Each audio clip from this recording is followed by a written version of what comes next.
저는 서울에서 내년에 대학에 들어가는 딸과 같이 살고 있는 42세 여성입니다.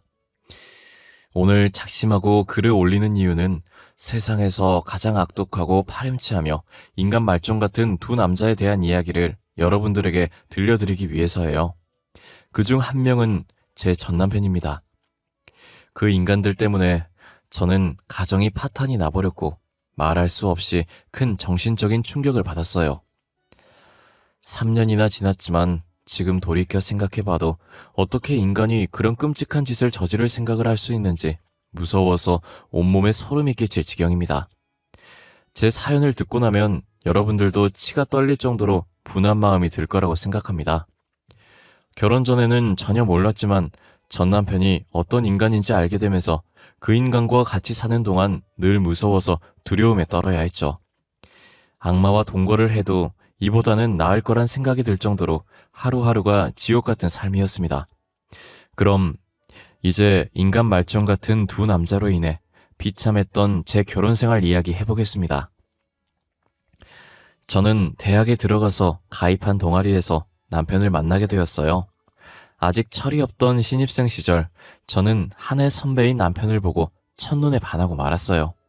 이유는 훤칠한 키에 잘생긴 외모 때문이었습니다. 40을 넘긴 지금이야 남자든 여자든 외모보다는 심성이 착하고 고와야 한다고 생각하지만 20살 어린 나이에 잘생긴 외모는 제 마음을 대번에 사로잡았어요. 동아리 모임이 있을 때면 아무리 중요한 일이 있어도 꼭 참석했는데 모두 남편의 얼굴을 보기 위해서였죠.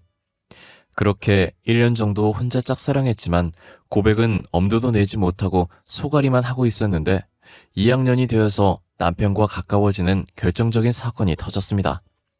서로 연인 관계가 되어서 교제를 시작하기도 전에 깊은 관계를 맺고 말았던 거예요. 여름방학이 시작되자 2박 3일 일정을 잡고 설악산으로 동아리 단합대회를 가게 되었어요. 이틀째 되던 날 다른 선후배는 야간 산행을 떠났는데 전 이상하게 몸살 기운이 있어서 숙소에 남아 있었어요. 그런데 얼마 뒤에 남편이 혼자 숙소로 돌아왔어요. 정민 선배, 왜 혼자 돌아왔어요? 산을 타다가 재수없게 발목을 접질렀어. 어머, 괜찮아요? 어디 봐요. 괜찮아. 찜질하고 쉬면 나을 거야. 걱정하지 마. 저는 남편을 위해서 냉장고에 있는 얼음을 꺼내 냉찜질을 해주었습니다. 그리고 청춘 남녀가 단둘만 숙소에 있으니 분위기가 묘해졌습니다. 분위기에 휩쓸려 선배와 하룻밤까지 보내고 말았습니다. 처음부터 저는 남편에게 호감이 있었지만 그렇게 빨리 사랑을 나누게 될 줄은 꿈에도 몰랐어요. 하지만 그 일을 계기로 남편과 저는 동아리에서 인정하는 공식 커플이 되었으니 소원을 이룬 셈이었죠. 그런데 한 달 뒤에 몸이 뭔가 이상하고 찜찜한 생각이 들어서 임신 테스트를 해봤는데 아니나 다를까 양성 반응이 나오고 말았어요. 저는 눈앞이 캄캄해지고 날벼락을 맞은 심정으로 이제 어쩌면 좋냐고 남편에게 울면서 말했는데 남편은 아주 태연한 표정이었어요. 뭘 어떻게 해? 같이 살아야지. 우리 어차피 결혼할 거 아냐? 그렇기는 한데 이게 뭐야. 대학 졸업도 안 했는데 애가 생기다니 어떡해. 어차피 생길 애잖아. 원래 애는 빨리 나와서 후딱 키우는 거라고 하더라고. 아니 선배, 지금 남 이야기 하는 거야? 결혼만 하면 무슨 수가 생겨? 우리 둘 다 학생인데 애를 어떻게 키울 거냐 말이야. 사람이 죽으란 법은 없거든. 걱정하지 마. 다 방법이 생기겠지.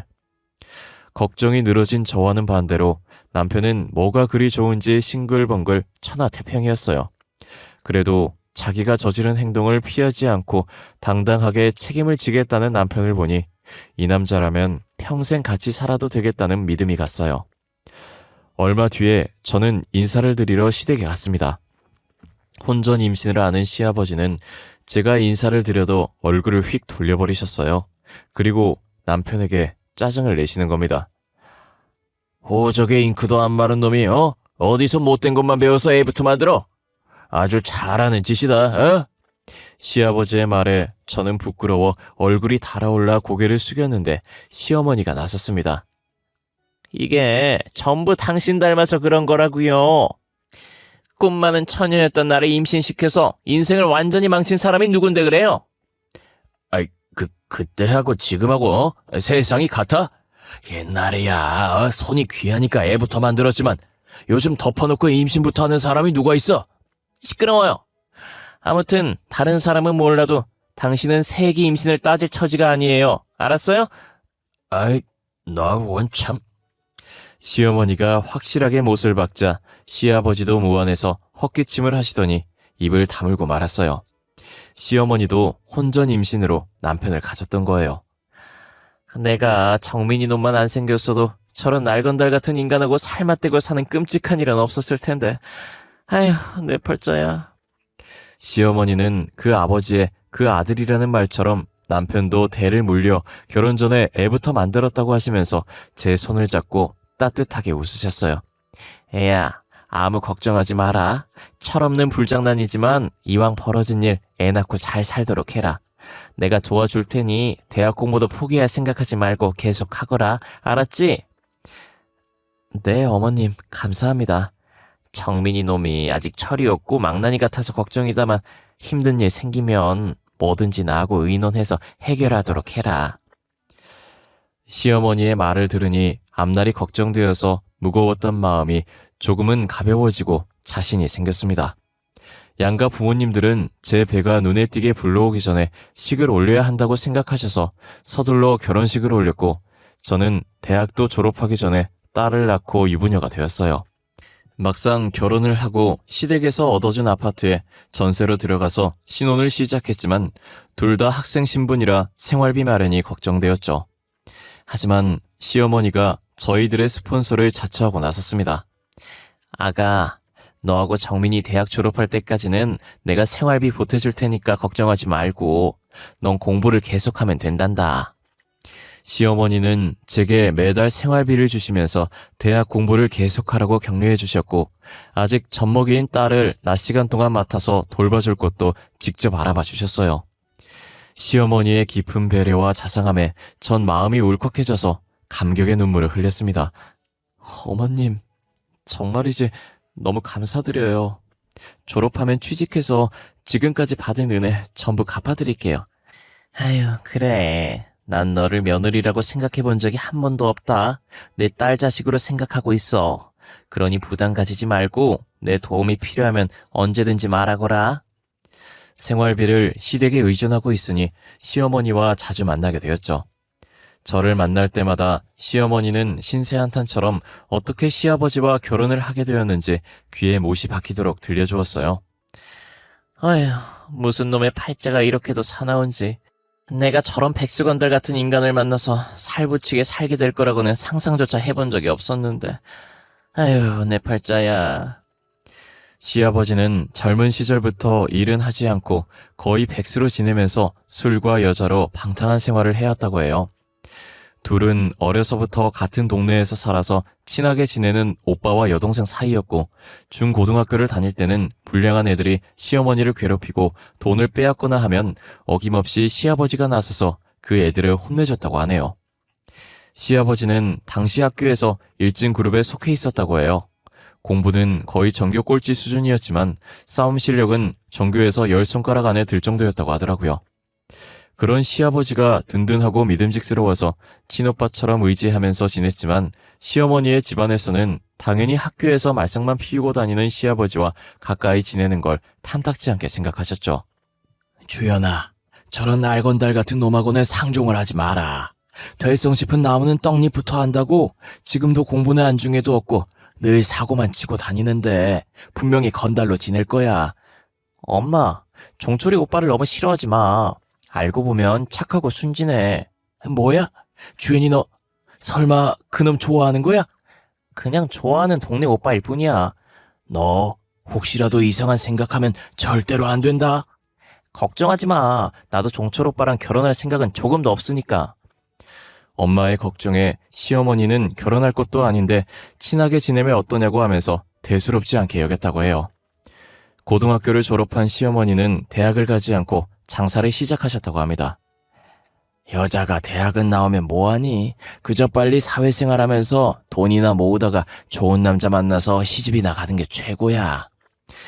시어머니는 옷가게를 운영하던 엄마의 권유로 옷가게에서 일을 거들면서 장사를 배우기 시작했어요. 그리고 몇 년 뒤에는 시어머니가 완전히 맡아서 운영하면서 옷가게 규모는 더 커졌다고 해요. 그때부터 시아버지는 옷가게에 자주 드나들기 시작했고 시아버지의 끈질긴 유혹과 구애를 못 이겨서 어쩌다 술을 마시고 몇 번씩 밤을 같이 보냈대요. 그러다 그만 임신을 하게 되었다고 하더군요. 애까지 생겼으니 이제 넌 내 여자야. 다른 생각하지 말고 빨리 결혼해서 같이 살자. 뱃속에 든 내 자식과 마누라는 끝까지 책임질 거야. 시어머니의 부모님에겐 날벼락 같은 일이었죠. 설마 했던 일이 현실이 되자 기가 막혔지만 애까지 생겼고 온 동네에 소문이 파다하게 퍼진 마당에 둘의 결혼을 반대할 수 없어서 울며 겨자 먹기로 허락하고 말았던 겁니다. 어쩌면 처음부터 시아버지는 시어머니가 임신을 하기를 바랬는지도 모르는 일이란 생각이 들어요. 그걸 빌미로 시어머니와 결혼을 할 생각이었을 테니까요. 시아버지는 결혼 후에도 일을 해서 가족의 생계를 책임질 생각은 눈꼽만큼도 하지 않고 친구들과 어울려 방탕한 생활을 이어나갔고 생계는 옷가게를 운영하던 시어머니가 전적으로 책임져야 했죠. 다행히 장사가 잘 되어서 시어머니 혼자 벌어도 먹고 사는데 큰 지장은 없었다고 해요. 어쩌다 시아버지 같은 한량을 만나서 고생을 해왔지만 시어머니는 억척 같았고 생활력이 강한 여성이었어요. 생계를 전적으로 의존하다 보니 돈 문제가 나오면 시아버지는 큰 소리를 치다가도 꼬리를 내려야 했죠. 그리고 제게는 남편보다 더 든든한 지원군이었어요. 애 때문에 힘든 상황이 생기면 장사를 하느라 바쁜 와중에도 선뜻 딸을 맡아서 봐주셨어요. 제가 염치불구하고 딸을 맡기러 가게로 갈 때면 시어머니는 늘 웃으며 맞아주셨습니다. 안 그래도 우리 소영이가 보고 싶었는데 내 마음을 어떻게 알고 데리고 왔니? 자, 이거 얼마 안 되지만 용돈에 보태 써라. 어머니, 늘 이러시면 제가 너무 미안해요. 괜찮아. 엄마가 딸한테 용돈 좀 주는 게 무슨 대수니? 대신에 정민이 놈한테는 비밀이다. 알았지? 이렇게 저를 친엄마보다 더 살갑게 보살펴 주셨습니다. 시어머니의 전적인 후원으로 무사히 대학을 졸업하고 워킹맘이 일하기에 괜찮은 직장에 취직이 되었지만 남편이 문제였죠. 영 취직을 할 생각을 하지 않는 거예요. 여보, 대학 졸업한 지 1년이 넘었어. 언제까지 백수로 지낼 거야. 나도 다 생각이 있으니까 보채지 마. 요즘 직장 구하는 게 쉬운 일이 아니잖아. 기다려봐. 눈여겨봐둔 거 지금 준비하고 있으니까. 좋아. 그럼 알바라도 하면서 취업 준비해. 당신은 이제 딸 자식이 있는 가장이란 말이야. 직장 다니면서 돈 좀 번다고 유세 떨면서 돈 문제로 바가지 긁을 거야? 나도 준비하고 있다고 했잖아. 하지만 남편이 말과는 다르게 매일같이 친구들과 어울려서 술을 마시거나 PC방이나 당구장에 모여서 호송세월을 한다는 걸 저는 잘 알고 있었어요. 그러니 무능하게는 시아버지를 꼭 닮은 남편 때문에 저희들은 수시로 말다툼을 하게 되었죠. 어떤 날은 밤새도록 술을 마시고 외박을 하기도 했어요. 저는 도저히 참을 수 없어서 짐을 싸들고 시댁으로 달려갔습니다. 남들은 친정으로 갔겠지만 제게는 시어머니가 친정엄마보다 편한 정신적 지주였어요. 아니 애야, 무슨 일이 있었길래 짐을 싸들고 왔어? 어머님, 그이가 외박을 했어요. 저도 이제 못 참겠어요. 뭐야?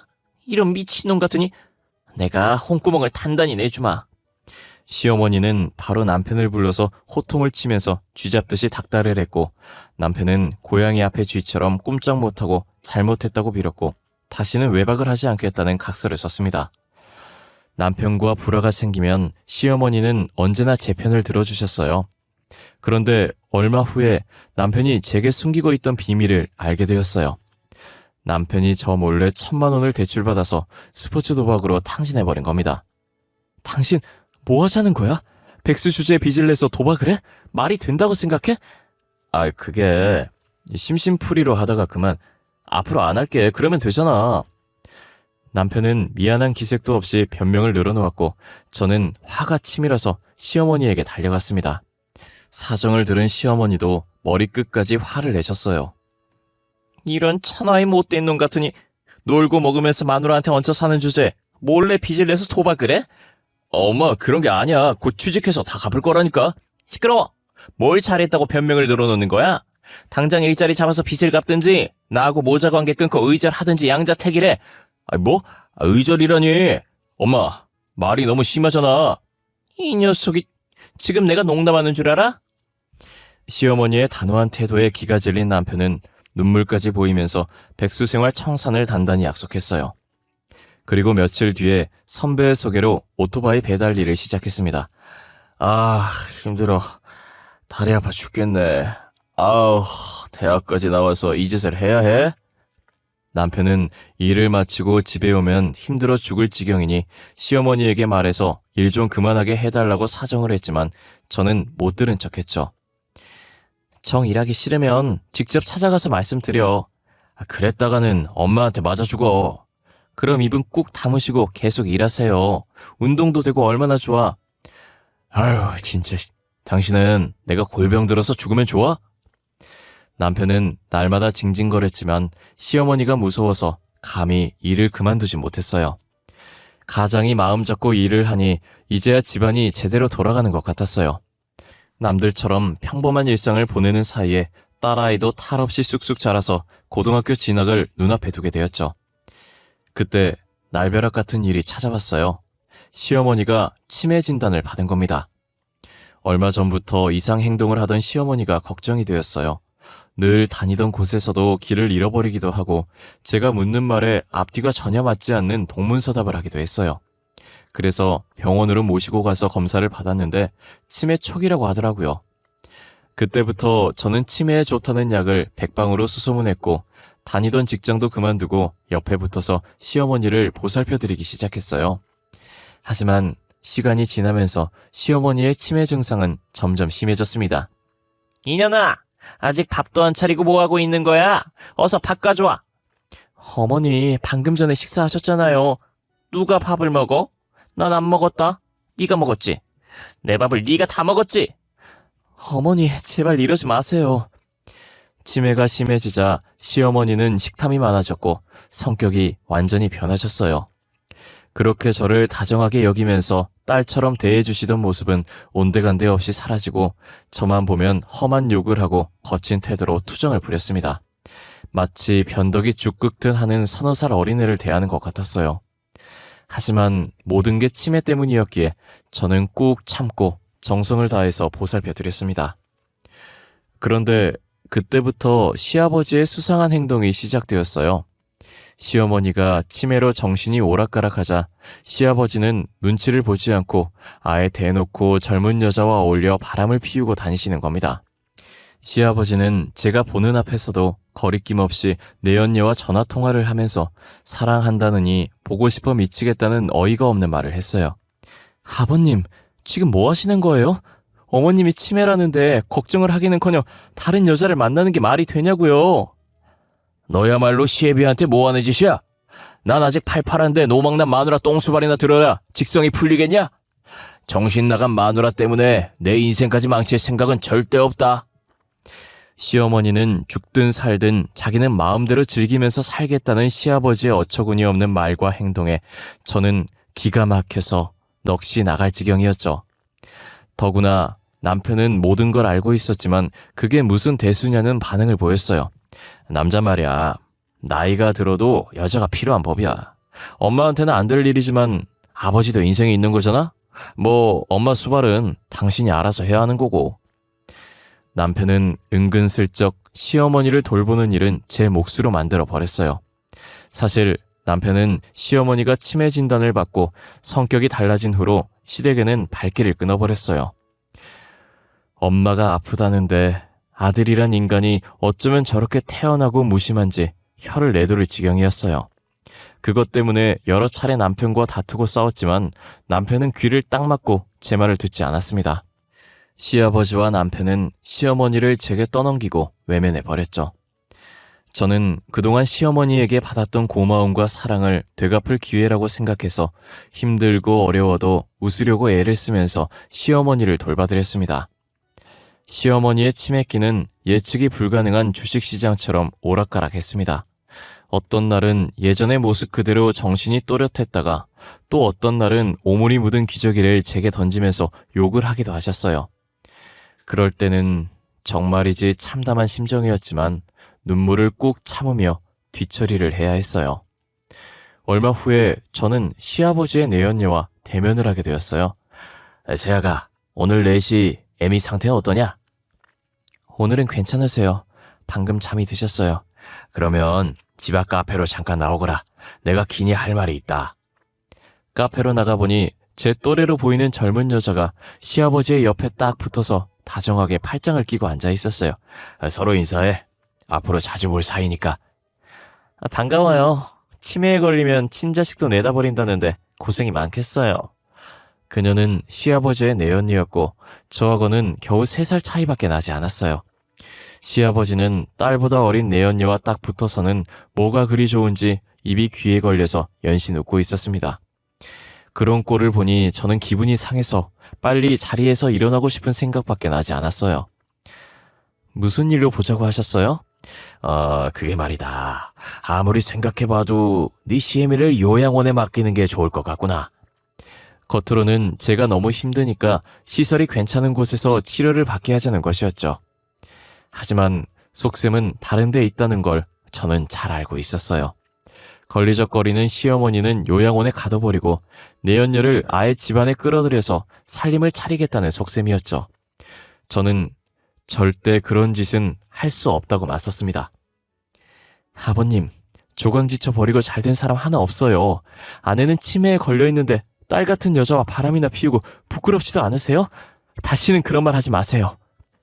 제 말을 들은 내연녀는 얼굴이 벌겋게 달아올라서 저를 잡아먹을 듯이 노려봤고 시아버지는 불같이 화를 내면서 욕을 해댔어요. 아이고 그래, 너 참 잘났다. 평생 시애미 귀적이나 쉬면서 살아라. 그러거나 말거나 시어머니를 그런 험악한 곳에 가둘 순 없었어요.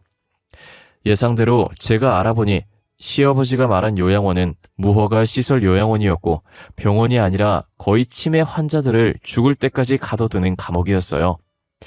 그 일을 계기로 시아버지와 관계가 급격하게 틀어지게 되었죠. 그리고 얼마 후에 시아버지와 남편이 꾸미고 있는 끔찍한 음모를 알게 되었어요. 인간의 탈을 쓰고 어떻게 그런 짓을 할 수가 있는지 지금 돌이켜봐도 소름이 끼칩니다. 우연히 남편의 휴대폰에서 시아버지와 주고받은 문자를 보고 저는 경악해서 소리를 지를 뻔했습니다. 평소에 조심성이라고는 없었던 남편은 휴대폰 비밀번호 같은 건 걸어두지 않았거든요. 시아버지와 남편은 시어머니가 가지고 있는 상당한 재산을 전부 가로챌 궁리를 하고 있었어요.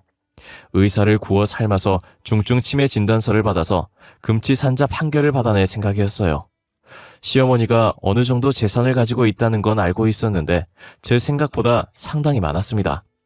옷가게가 들어가 있는 건물이 시어머니 소유라는 걸 그들의 문자를 보고 처음 알게 되었어요. 그들의 계획대로라면 시어머니는 처녀 시절부터 지금까지 피땀 흘려서 모은 전 재산을 악마 같은 남편과 아들에게 빼앗기고 남은 생을 요양원에 갇혀 지내야 하는 비참한 처지가 되는 것이었죠. 이제 이 인간들을 그냥 두어서는 안 되겠다는 판단이 들었고 바로 경찰에 신고를 하려다가 생각을 바꿨습니다. 확실한 증거도 없이 경찰에 신고를 했다가 그 인간들이 오리발을 내밀면 그만이었으니까요.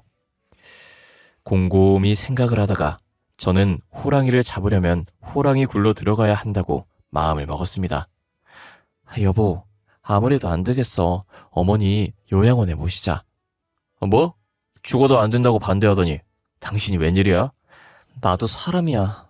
노망든 노인네 수발된 지 벌써 3년이 넘었다고. 김병에 효자 없듯이. 나도 지쳐. 그래, 바로 그거야. 당신이 정말 잘 생각했어. 내가 아버지한테 말할게. 남편은 제가 생각이 달라지자 좋아라 하면서 바로 시아버지에게 달려갔습니다. 하지만 시아버지는 뭔가 미심쩍은 눈빛으로 저를 쳐다봤습니다. 아버님, 제가 생각이 짧았어요. 이제부터라도 요양원에서 치료를 받는 게 어머님한테도 도움이 될 것 같아요. 그리고 아버님한테도 좋은 일이고요. 나한테 좋다니? 그게 무슨 소리냐? 아버님, 저도 다 알아요. 어머님이 가진 재산이 상당하잖아요. 이제 아버님이 가지셔야죠. 사람보다는 돈이 중요하죠. 아, 그래. 치매로 정신이 온전치도 못한 할망구 때문에 우리들 인생을, 종칠 수는 없잖아? 야, 이제야 너하고 말이 통하는구나. 시아버지도 제가 한편이 되었다고 마음을 놓았어요. 며칠 후에 시어머니는 감옥 같은 더러운 요양원에 입원을 하게 되었습니다. 시어머니는 불안한 눈빛으로 저를 쳐다보았지만 저는 외면하면서 속으로 어머님 조금만 참으세요. 제가 저 인간들 피눈물이 쏙 빠지도록 해줄게요 하고 단단히 다짐했습니다. 남편과 시아버지 그리고 내연녀는 시어머니 재산을 가로채려는 작전 회의를 했고 모든 걸 내연녀가 주도했어요. 가만히 보니 이 더러운 계획은 내연녀의 머릿속에서 나온 것 같았습니다. 저는 속이 뒤틀렸지만 애써 웃으면서 내연녀를 어머님이라고 부르면서 살갑게 대했어요. 어머나, 어머님이 뭐야. 그냥 언니라고 불러. 저를 경계하던 내연녀도 물 만난 고기처럼 모든 걸 까발렸고 저는 그들의 대화를 몰래 녹음해 두었어요. 드디어 그들의 계획을 실행에 옮기는 날이 되었습니다. 시아버지 내연녀와 그 인간들은 준비한 서류를 들고 와서 정신이 오락가락하는 시어머니에게 지장을 찍으라고 막무가내로 윽박질렀어요. 지장을 찍으면 밥을 주겠다는 시아버지의 말에 해맑게 웃으면서 지장을 찍으려는 순간 제가 변호사와 경찰을 대동하고 병실에 나타났습니다. 경찰들은 시아버지와 남편 그리고 내연녀를 사기와 공갈 그리고 특수감금죄로 체포했어요. 아니 이게 뭐야? 여보, 당신 미쳤어? 뭐라고 말 좀 해봐. 남편은 무슨 말도 안 되는 짓이냐고 발버둥을 치면서 애처로운 눈빛으로 저를 쳐다보았지만 저는 그 인간을 차갑게 노려보면서 이혼 서류 받으면 도장이나 잘 찍어서 보내라고 말해주었어요. 네가 나한테 이런 짓을 하고도 무사할 것 같아? 어디 두고 보자. 내가 널 가만두지 않을 거야. 시아버지는 경찰에게 연행되면서도 끝까지 제게 악담을 퍼부었어요. 시아버지의 내연녀는 남편이 자주 가는 술집 여주인으로 바람을 피우다가 이혼당한 전력이 있는 여자였어요.